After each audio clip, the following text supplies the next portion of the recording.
Hi there. Welcome back to the Great Ace Attorney Chronicles.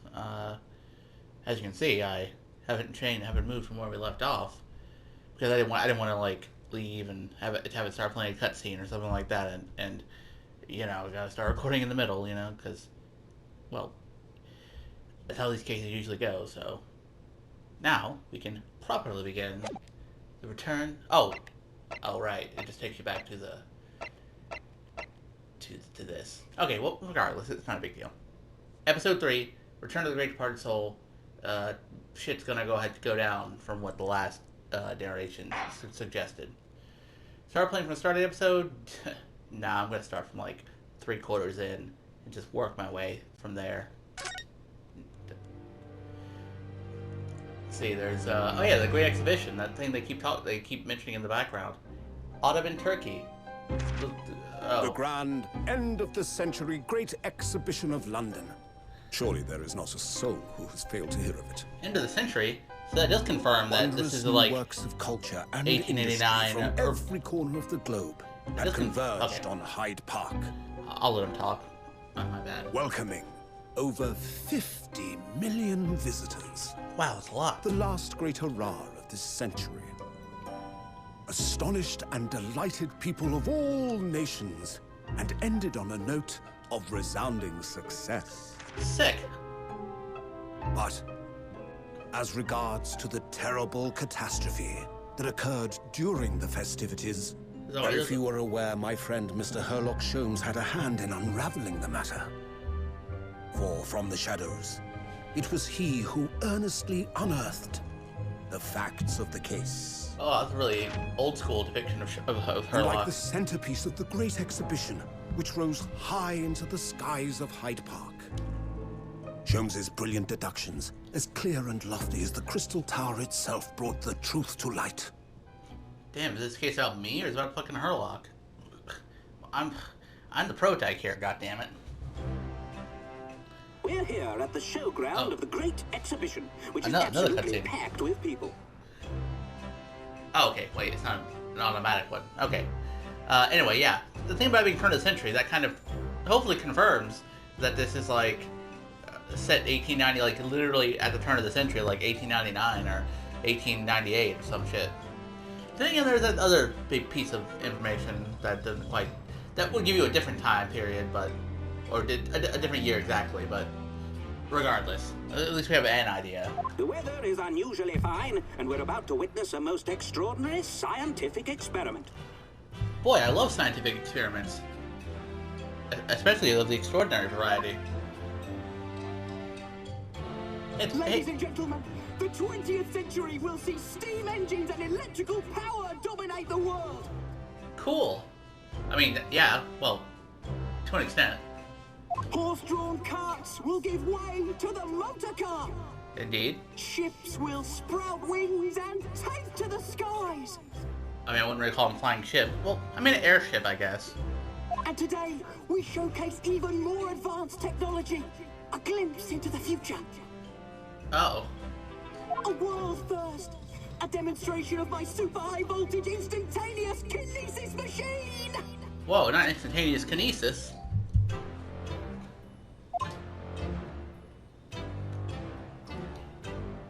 A man will literally be disassembled by a pulse of high voltage electricity and beamed to another location. Wait, what the fuck? That's like fucking Willy Wonka. Jeez. The thing that like breaks down the Wonka bars and you know. Oh no, I'm thinking something else. Never mind.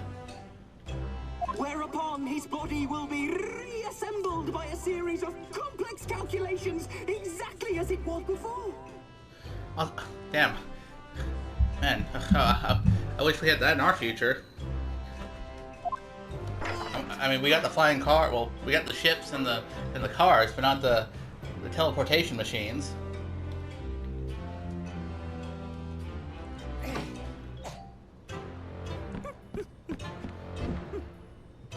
He sounds excited. But a few moments from now, this gentleman will, in the blink of an eye, complete an incredible journey through the air. To arrive an instant later on the Crystal Tower behind! Oh. Are people gonna be able to see that? Even if it does work? This one, yes. Whoa!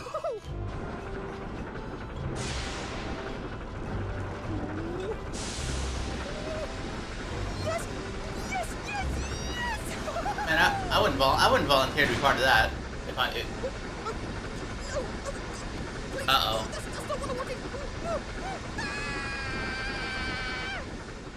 Uh-oh. Sounds like there was a malfunction at the junction. 22nd of October, 9:36 a.m. Sholmes is sweet. Oh yeah, because we're in the present now, and apparently 2 months after the present, to be exact. Am I still allowed? Am I still barred from practicing law? Because we might want to address that. Bruno, are you listening? Oh, sorry. What was that, Iris? I was I don't know. I was thinking about teleportation machines for some reason. Oh, what's the matter with you? You've been miles away all morning. Didn't you like what I cooked for breakfast? I mean, I'm sure it's not to do with your breakfast. I'm sure I've just got other things on my mind, you know? No. Oh, no. That's not it at all. What are we talking about again? Today's paper. It's full of news about the great exhibition again. Ah, yes. The great exhibition. I'd like to go sometime. I don't see what's so very great about it.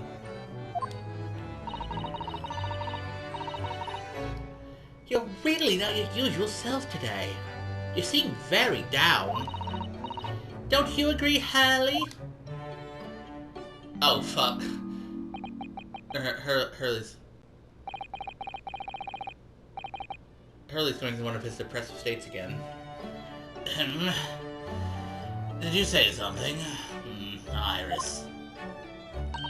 Oh, gosh! You're even more down! Man, not that little, like, depressing duh sound.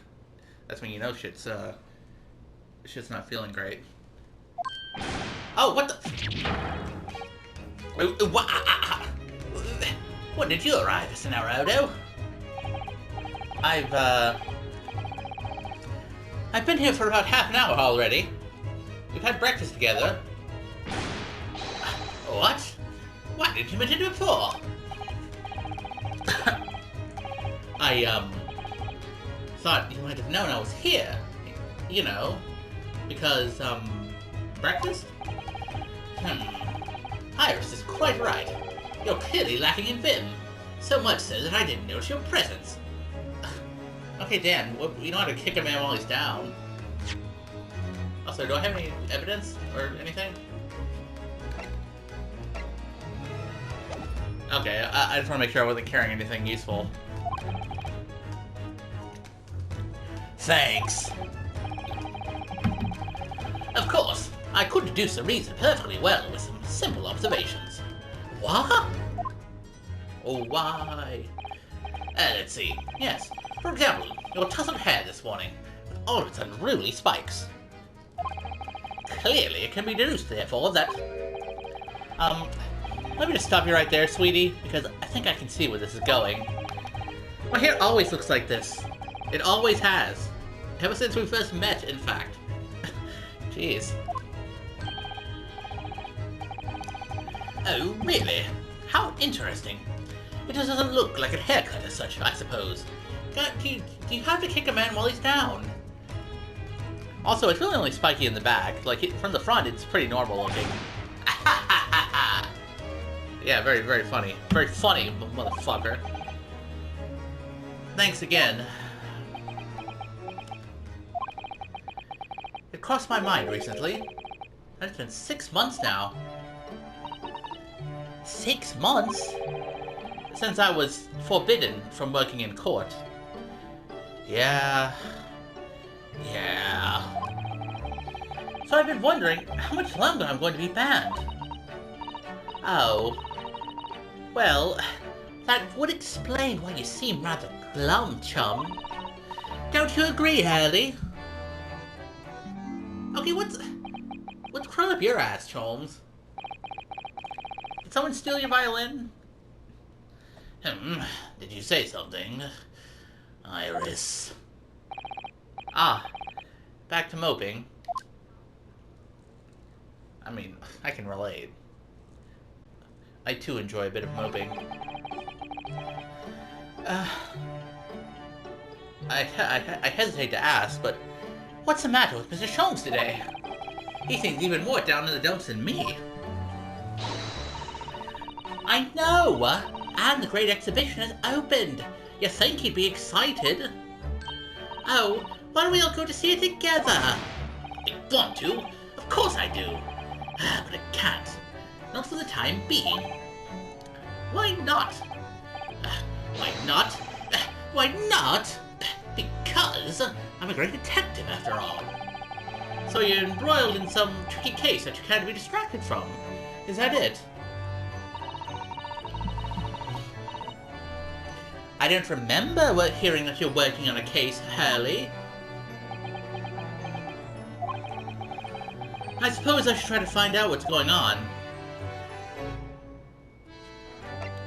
But first, let's examine our surroundings, see if anything has is there any new dialogue.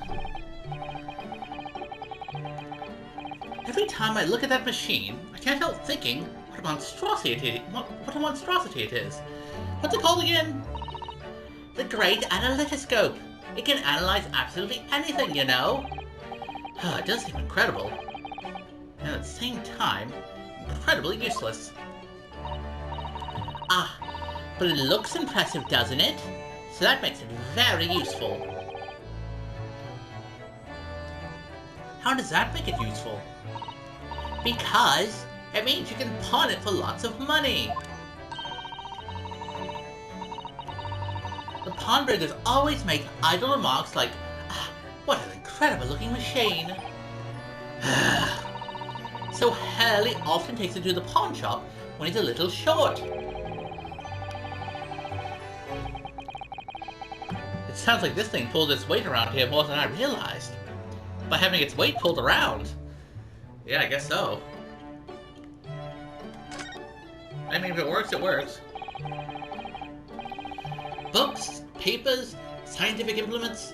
Oh, these shelves are stuffed to the gunnels. Mrs. Otto wouldn't be able to help herself if she were here. She can't stand mess. Mrs. Otto.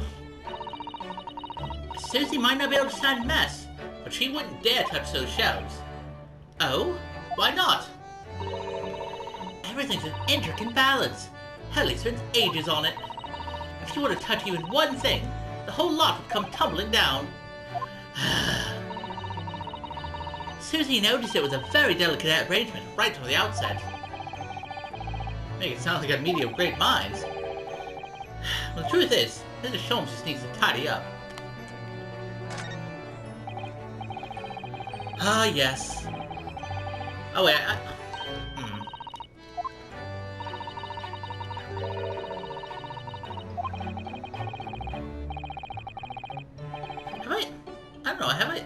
Have we seen this dialogue before? Because I know I know it's been changed sometimes, or, you know, it gets altered from time to time, but this seems familiar.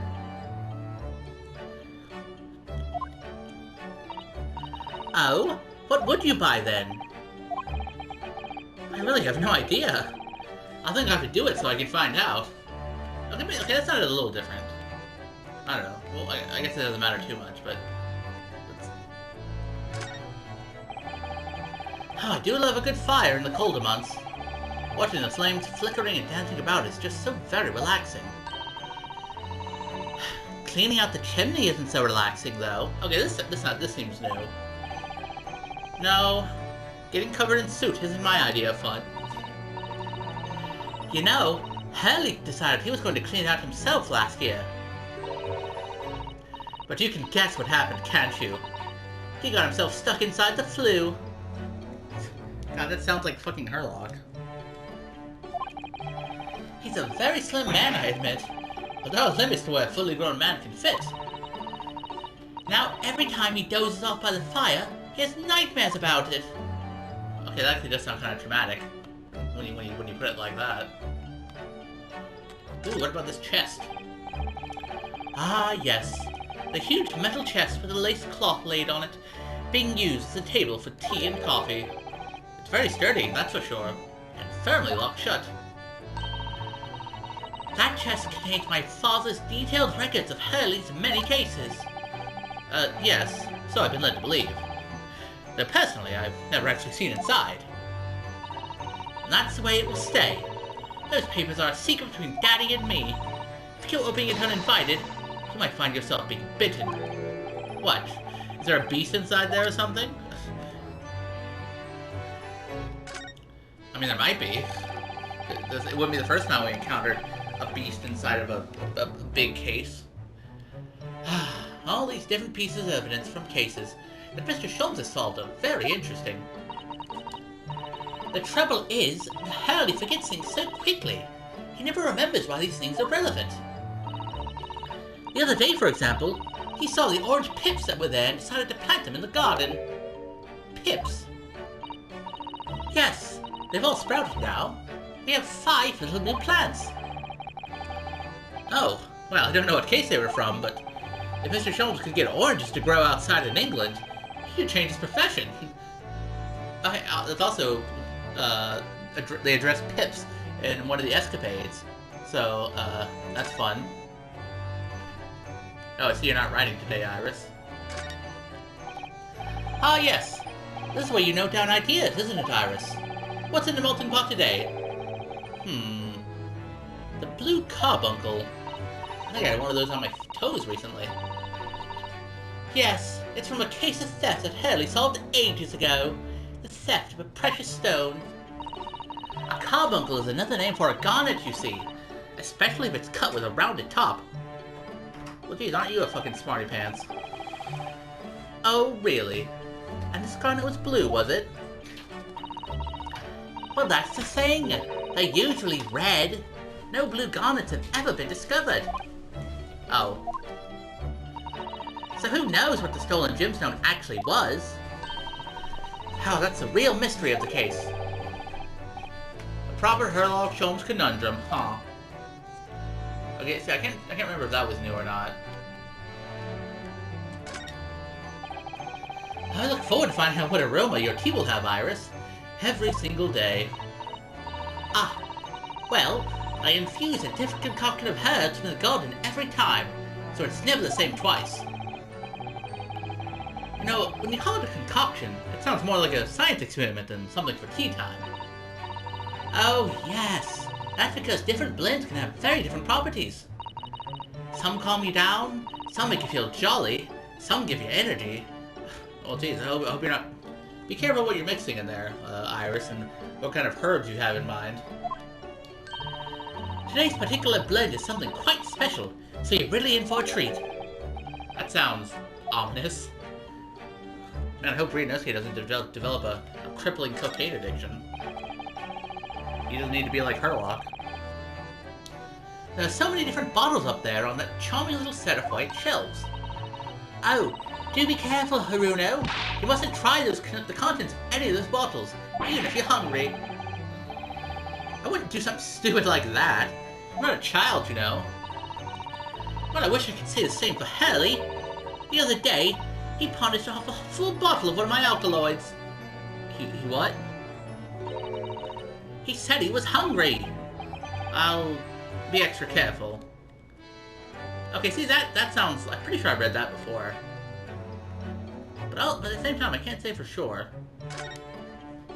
I can type with my eyes shut, you know? Oh, you're like, you got that muscle memory?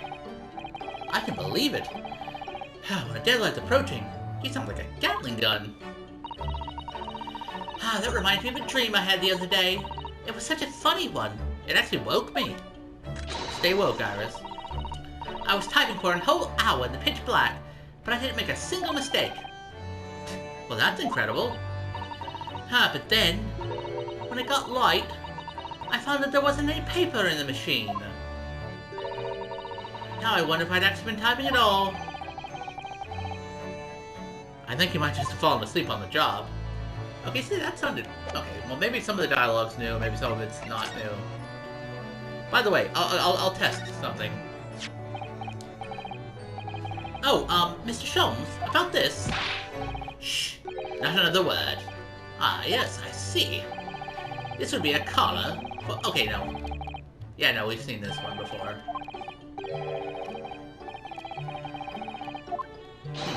Precisely, which leads us to a conclusion.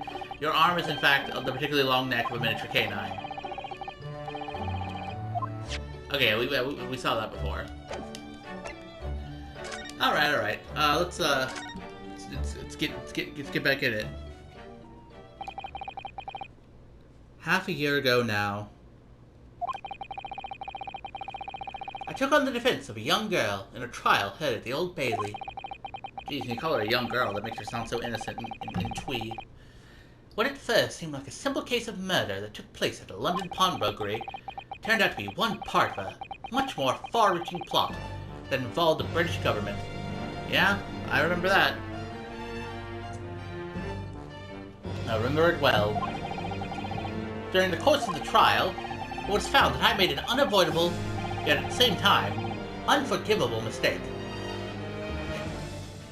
Can't we just call him Mulligan, though? Like, I don't see why I could have just got a little slap on the wrist.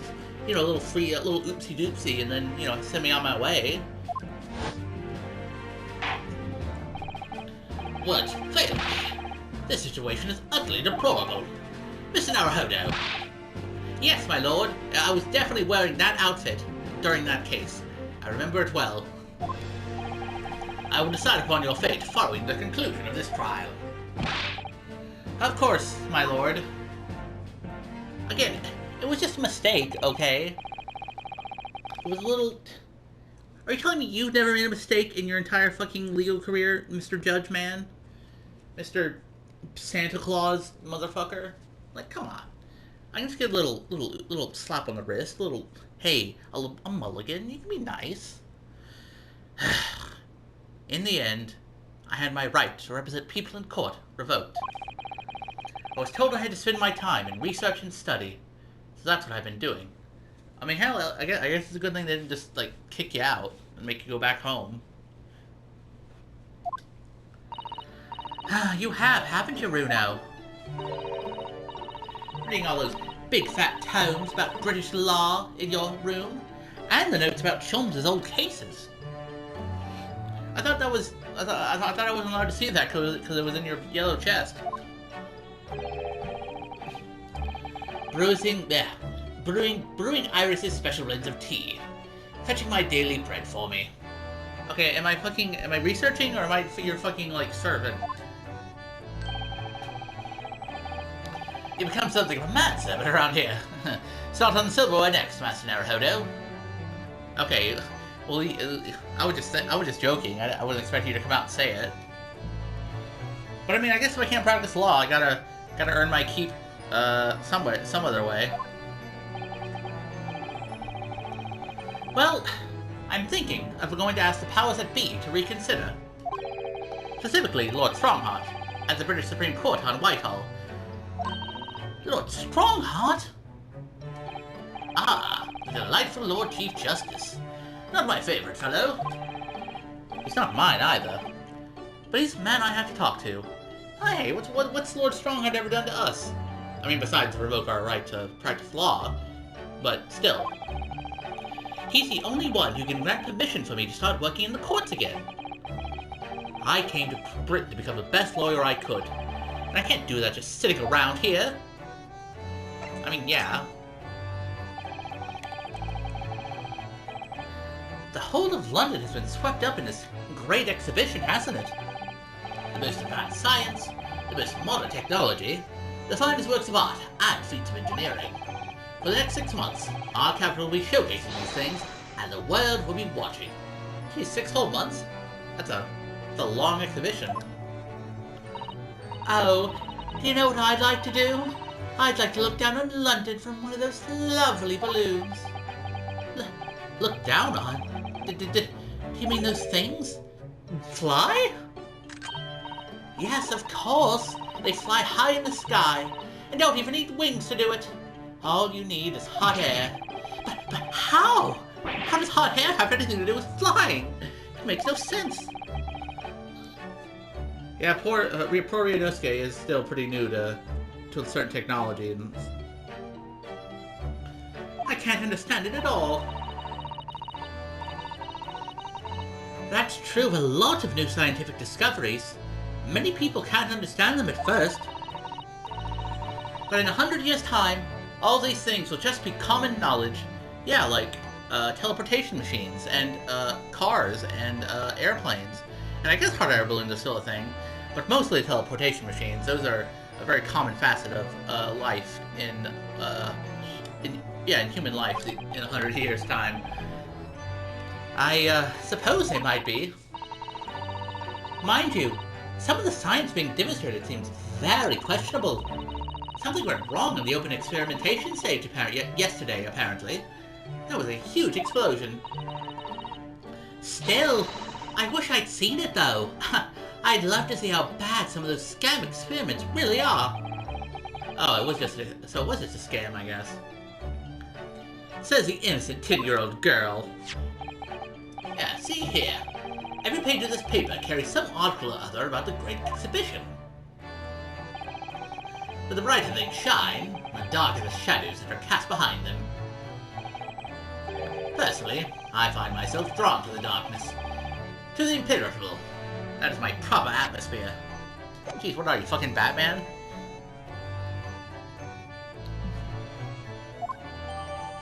The Great Exhibition newspaper has been entered into the court record.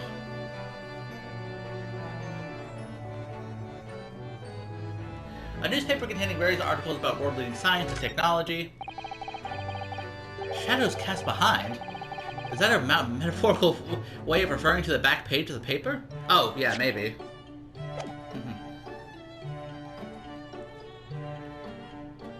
That would be a funny way of referring to it.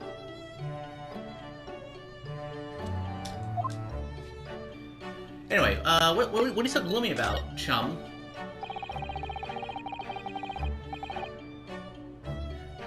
Are you investigating a particularly tricky case at the moment, Mr. Sholmes?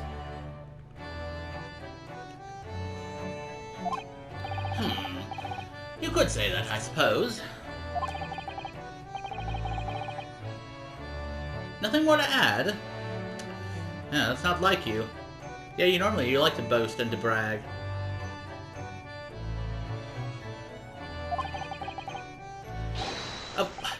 What sort of kid there? Sure. Quiet, Mr. Naruhodo. We must not discuss it here. You never know who might be listening. What, do you think you're being wire-bugged? Or, sorry, not wire-bugged, I got Monster on the mind. You think you're being wiretapped?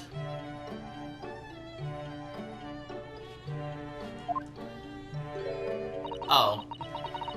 You're acting very strangely, Hurley. What do you mean, Iris?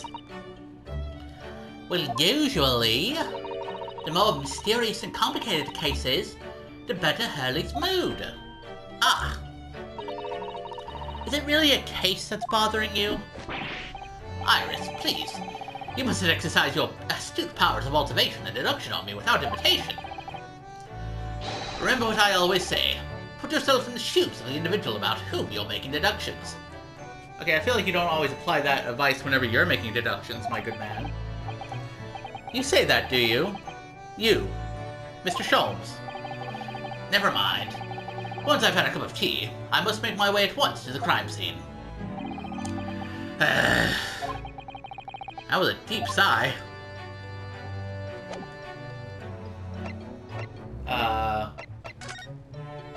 Okay, let's I guess we'll examine this, because, every article on the front page is the news about the Great Exhibition. Public experiments to demonstrate brand new scientific ideas, cultural exhibits from around the globe. It's also positive and hopeful about the coming century. We must all go to see it properly before too long.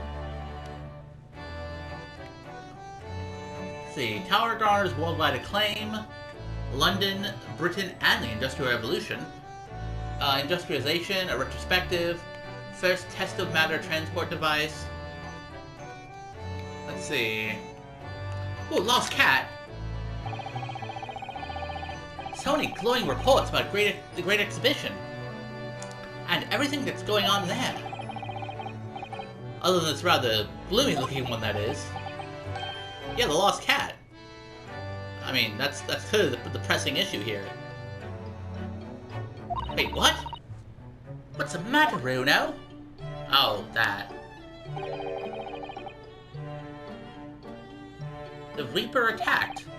That's Lord Van Zieks. Oh, fuck Lord Van Zieks. What about the Lost Cat? That could be Wagahai for all we know. This must be what Mr. Sholm was talking about. Does he know any more, I wonder? Wait, no, let me read that. Oh, I want to see the other stuff. Ruffians aim to intimidate man of justice. Fiery ball gown sets dance hall ablaze. Altamont Gas Company? Dude, it's my favorite gas company. French court hears glass eye case.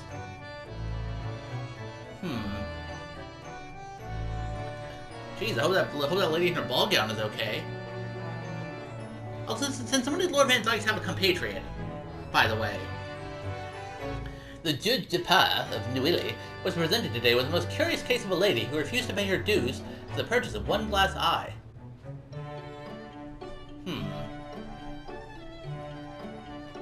Yo, what's that one on the right?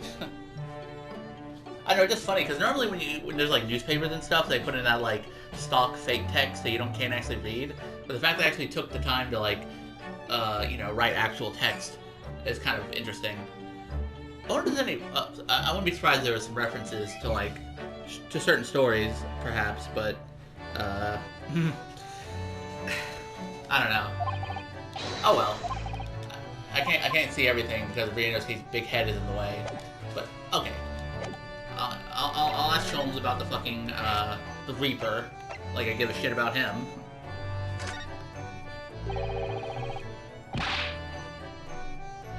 It says in the paper that Lord Van Zieks was attacked.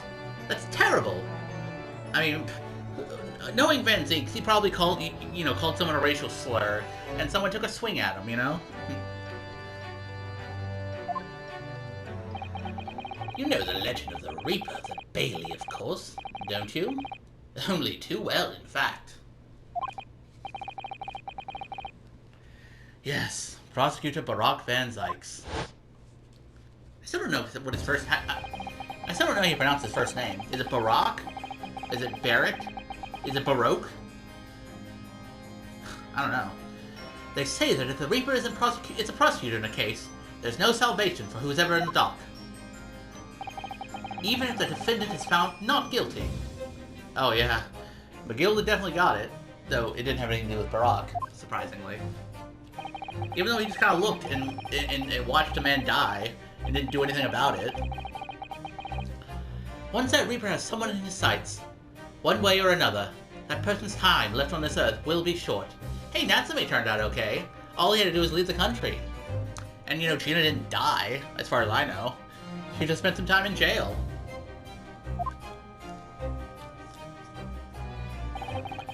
London's finest rogues always find ways around the law. They'll stop at nothing to secure an acquittal at trial.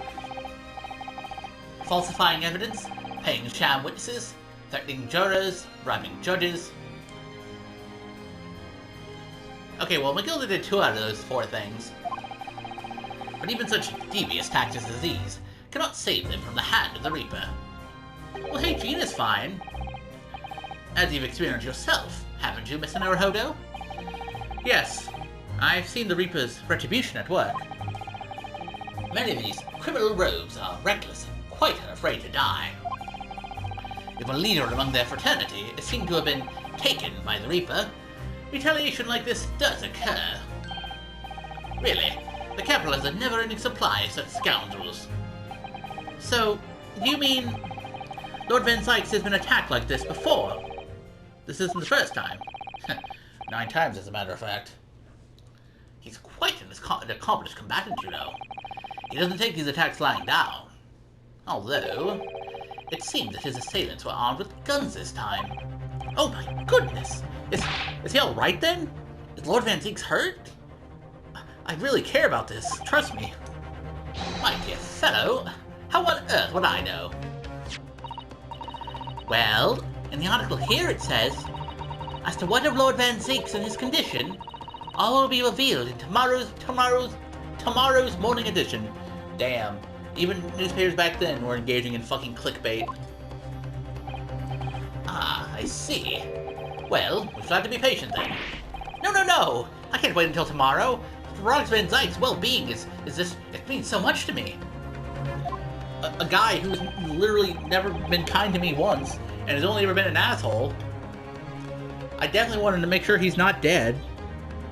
Or maybe it's the other way around. Maybe he really wants to confirm that fucking Barak is in critical danger, so he can start fucking starting preparations to dance on his grave.